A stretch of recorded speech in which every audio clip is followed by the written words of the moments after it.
আসসালামু আলাইকুম। আশা করি আপনারা সবাই ভালো আছেন। আজকে আমি একটা নতুন ব্লগ নিয়ে এসেছি। আজকে এমনিতেই আমরা একটু বাইরে বেরিয়েছিলাম। দেন বাইরে বের হওয়ার পরে আমরা চলে এসেছিলাম একটা সুপার শপে। সেটা হচ্ছে ঐশী সুপার শপ। এই সুপার শপে সব কিছুই অ্যাভেলেবেল ছিল, সব কিছুই পাওয়া যায়। তো এখান থেকে আমরা টুকটাক অনেক কিছুই কেনার পরে চলে যাই বেলস পার্কে। বেলস পার্কে আমরা যখন যাই তখন 11:30 বাজছিল, যার কারণে মানুষ খুব কম ছিল। তারপরেও অনেক মানুষ ছিল, বাট সন্ধ্যার থেকে কম ছিল।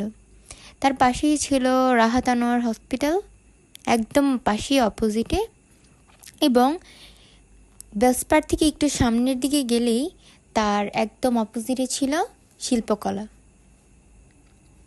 এই হচ্ছে শিল্পকলা, আর এই ডান সাইডে হচ্ছে, বাম সাইডে হচ্ছে বেলস পার্ক, ডাউন সাইডে হচ্ছে শিল্পকলা। শিল্পকলার ভিউটা অনেক সুন্দর লাগছিল, বাট রাতের বেলায় যেহেতু অনেক দূরে ছিল, ক্যামেরায় ক্যাপচার হচ্ছিল না।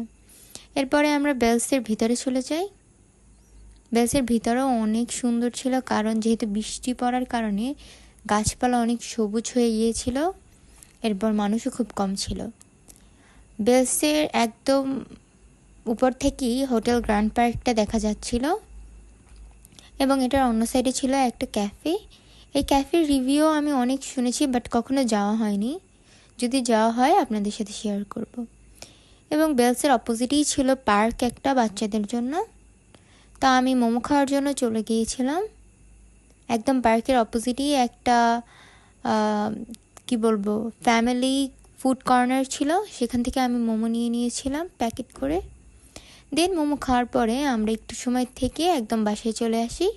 এই রোডটা আপনাদের সবাইরই পরিচিত, এটা হচ্ছে রাজা বাহাদুর সড়ক, যেটা কিনা খুবই সুন্দর বরিশালের মধ্যে আর কি, যার কারণে ভিডিও করা। রাত্রিবেলা অনেক সুন্দর লাগছিল যেহেতু কোনো জ্যামই ছিল না।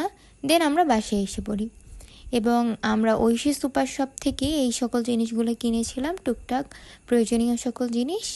আজকের ব্লগটা যদি ভালো লাগে একটা শেয়ার করে কমেন্ট করে দেবেন, এবং আমার চ্যানেলটিকে সাবস্ক্রাইব করে দেবেন। আল্লাহ হাফিজ।